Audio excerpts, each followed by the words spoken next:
नमस्कार। इग्नू की तरफ से सभी विद्यार्थियों का स्वागत है। जिन विद्यार्थियों के पास बीपीएससी 132 या बीपीएससी 212 का विषय है, उनसे संबंधित हमारा आज का टॉपिक है इमरजेंसी प्रोविजंस, आपातकालीन प्रावधान। चलिए इसके बारे में हम चर्चा करते हैं। यह उपबंध भारतीय संविधान के भाग 18 में दिए गए हैं, जिनको 352 से 360 अनुच्छेद के बीच विस्तृत किया गया है। यह उपबंध जर्मनी के संविधान से लिए गए हैं। भारत के राष्ट्रपति अपनी विशेष शक्तियों का प्रयोग करके इसको संपूर्ण भारत या भारत के किसी क्षेत्र में लागू कर सकते हैं। टाइप्स ऑफ इमरजेंसीज, यह 3 प्रकार की होती हैं: national emergency, state emergency, financial emergency. सबसे पहले बात करेंगे नेशनल इमरजेंसी।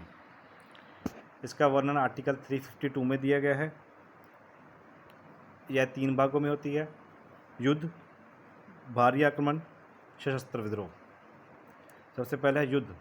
जब भारत का किसी देश के साथ युद्ध हो जाए या युद्ध की घोषणा हो जाए, उस कंडीशन में इसको लागू किया जाता है। सेकंड है भारी आक्रमण। जब कोई देश भारत पर बिना सूचना दिए हुए हमला कर दे, उस कंडीशन में इसको लागू किया जाता है। और थर्ड, सशस्त्र विद्रोह। जब जनता सरकार के विरुद्ध विद्रोह कर दे या शस्त्र उठा ले, उस कंडीशन में इसको लागू किया जाता है। जो सशस्त्र विद्रोह है, यह वर्ड 44वीं अमेंडमेंट में आया था, क्योंकि इससे पहले आंतरिक गड़बड़ी के नाम से इसको जाना जाता था, परंतु इसमें काफ़ी फेरबदल करने के बाद इसको सशस्त्र विद्रोह की श्रेणी में रखा गया है। Declaration of national emergency. Article 352 के तहत जब मंत्रिमंडल लिखित सिफारिश राष्ट्रपति के पास करेंगे, उसी कंडीशन में इसको लागू किया जाएगा।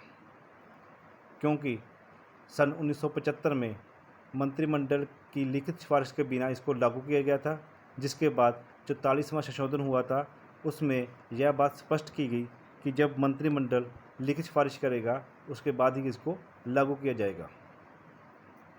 और यह इमरजेंसी संपूर्ण भारत या भारत के किसी क्षेत्र में लागू की जा सकती है। इसको घोषणा होने के पश्चात 1 माह के अंदर अंदर दोनों सदनों यानी लोकसभा और राज्यसभा से स्पेशल मेजॉरिटी से, विशेष बहुमत से अप्रूव कराना पड़ता है। एक बार अप्रूवल होने के बाद यह 6 महीने तक बनी रह सकती है, और इस प्रकार 6-6 महीने करके इसको इंडेफिनिट टाइम के लिए बढ़ाया जा सकता है। परंतु इसमें एक कंडीशन रहेगी कि हर 6 महीने के बाद इसको स्पेशल मेजॉरिटी से अप्रूव कराना पड़ता है। रिवोक ऑफ नेशनल इमरजेंसी, इसको रद्द कैसे किया जाता है? जब लोकसभा के 1/10 सदस्य लिखित रूप में अपने स्पीकर को, जब लोकसभा का सेशन चल रहा हो, अदरवाइज राष्ट्रपति को अनुमोदन करें, तो राष्ट्रपति 14 दिन के भीतर एक बैठक बुलाते हैं। अगर उस बैठक में यह प्रस्ताव पास हो जाता है तो इसको रद्द किया जाता है। और दूसरी कंडीशन क्या है? भारत के राष्ट्रपति जब चाहें इसको रद्द कर सकते हैं without any approval. Effects of national emergency, इससे क्या प्रभाव पड़ते हैं? सबसे पहले तो हमारा भारत देश संघात्मक से एकात्मक हो जाता है, यानी सभी शक्तियां केंद्र के पास चली जाती हैं। और दूसरा क्या है?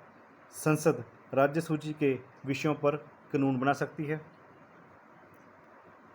इसके अलावा केंद्र या राज्य को प्रदान की जाने वाली वित्तीय सहायता में फेरबदल किया जा सकता है, और लोकसभा को 1-1 साल करके इंडेफिनिट टाइम तक बढ़ाया जा सकता है।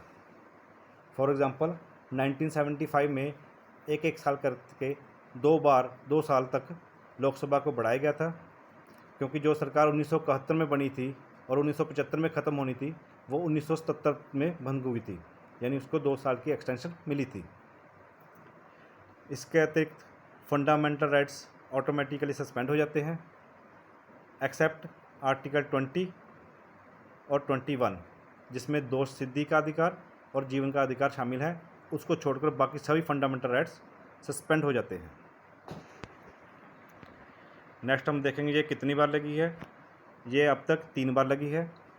सबसे पहले 1962 में लगी थी, जब चाइना ने भारत पर आक्रमण किया था, और यह 1968 तक चली थी, क्योंकि इन बिटवीन 1965 में पाकिस्तान ने भारत पर हमला किया था और उसके लिए नई इमरजेंसी नहीं लगाई गई थी, इसी को कंटिन्यू किया गया था।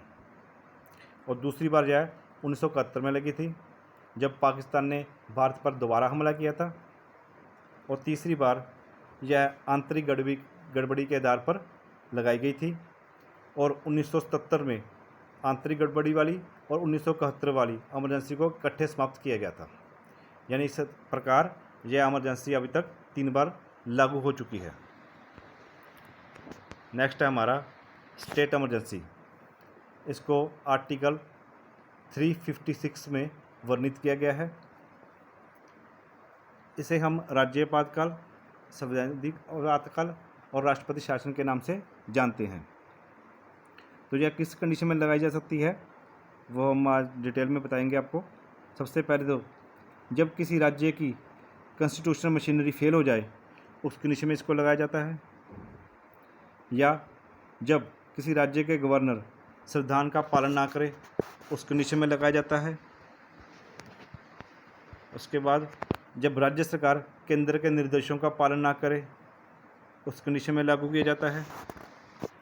उसके अलावा जब चुनावों के बाद सरकार कोई भी सरकार ना बने, उस कंडीशन में राष्ट्रपति शासन लागू होता है। और जब सरकार अपना बहुमत खो गए, उस कंडीशन में इसको लागू किया जाता है।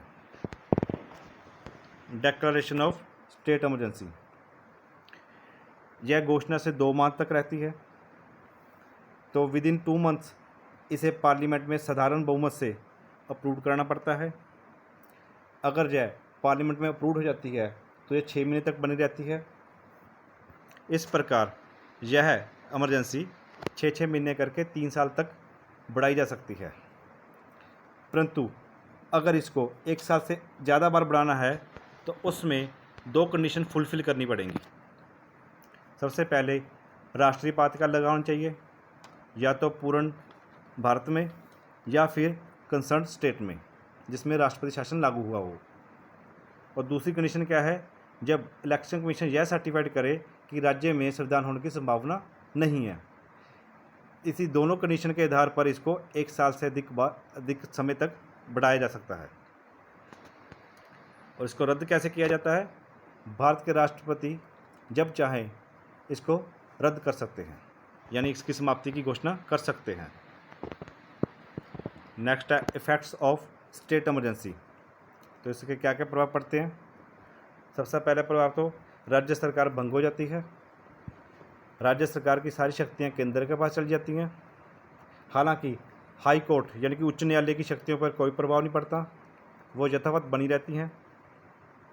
और यह आपातकाल सबसे अधिक बार घोषित हो चुका है, और 1950 से लेकर अब तक यह 100 बार से अधिक बार घोषित हो चुका है। सबसे पहली बार यह पंजाब राज्य में लगा था, जो कि जून 1951 में लगा था। नेक्स्ट है हमारा फाइनेंशियल इमरजेंसी। इसको आर्टिकल 360 में वर्णित किया गया है। यह किस कंडीशन में लगाई जाती है, जब राष्ट्रपति को आभास हो कि देश या किसी राज्य की वित्तीय साख को खतरा है, उस कंडीशन में इसको घोषित किया जाता है। इसकी घोषणा के 2 माह के अंदर अंदर इसको पार्लियामेंट में सिंपल मेजॉरिटी से अप्रूव कराना पड़ता है। एक बार अप्रूवल होने के बाद यह इंडेफिनिट टाइम तक रह सकती है, जिसको दोबारा अप्रूवल की ज़रूरत नहीं पड़ती है। इफेक्ट्स ऑफ फाइनेंशियल इमरजेंसी, जब यह इमरजेंसी लगती है तो उस समय सरकारी खर्चों में फेरबदल किया जाता है। जो वित्तीय विधेयक राज्य की विधानसभा से अप्रूव हो चुके हों, उसे राष्ट्रपति अपने पास रिजर्व रख सकते हैं। जो पब्लिक सर्वेंट है उनकी सैलरी में कटौती की जा सकती है, भत्तों में कटौती की जा सकती है, और भत्तों को कुछ समय के लिए रद्द भी किया जा सकता है। How many times financial emergency announce, ये अब तक कभी भी नहीं लगी है। हालांकि 1991 में ऐसी स्थिति हुई थी कि भारत में आर्थिक संकट आ चुका था, परंतु इसकी घोषणा नहीं हुई थी। तो इस प्रकार इसकी आज तक कभी भी घोषणा नहीं हुई है। तो हमारे आज के तीनों इमरजेंसियाँ हो चुकी हैं, तो इसकी हम एक समअप कर लें। हमने जो आज पढ़ा है आर्टिकल 352, 356 और 360, इनमें क्या क्या अंतर है। सबसे पहला, जो राष्ट्रीय आपातकाल है इसको स्पेशल मेजोरिटी से अप्रूवल कराना पड़ता है, और जो बाकी दो हैं संवैधानिक आपातकाल और वित्तीय आपातकाल, इसको सिंपल मेजोरिटी से अप्रूवल आवश्यक है। और सेकंड का डिफरेंस है, जो राष्ट्रीय आपातकाल है इसकी अप्रूवल 1 माह के अंदर करवानी पड़ती है, बाकी दोनों की 2 माह के अंदर। और इसकी ड्यूरेशन क्या क्या है, जो राष्ट्रीय आपातकाल है ये 6-6 महीने करके इंडेफिनेट पीरियड तक बढ़ाया जा सकता है। जो संवैधानिक आपातकाल है इसको 6-6 महीने करके 3 साल तक बढ़ाया जा सकता है, परंतु अगर इसको 1 साल से अधिक बार बढ़ाना हो तो इसमें 2 कंडीशन फुलफिल होनी चाहिए। सबसे पहला, राष्ट्रीय आपातकाल लगाना चाहिए। दूसरा, इलेक्शन कमीशन यह सर्टिफाइड करे कि राज्य में चुनावों की संभावना नहीं है। और जो अपना 360 है वित्तीय आपातकाल, उसको एक बार घोषणा करने के बाद इंडेफिनेट टाइम के लिए रखा जा सकता है, जिसको दोबारा अप्रूवल की ज़रूरत नहीं पड़ती है। यह सिर्फ तभी रद्द होगी जब राष्ट्रपति इसको रद्द करेंगे। तो हमारे जो आज के टॉपिक के रिलेटेड थे, इसमें एग्ज़ाम में बहुत प्रश्न पूछे जाते हैं, तो आप इसको अच्छी तरह समझ लें। Thank you.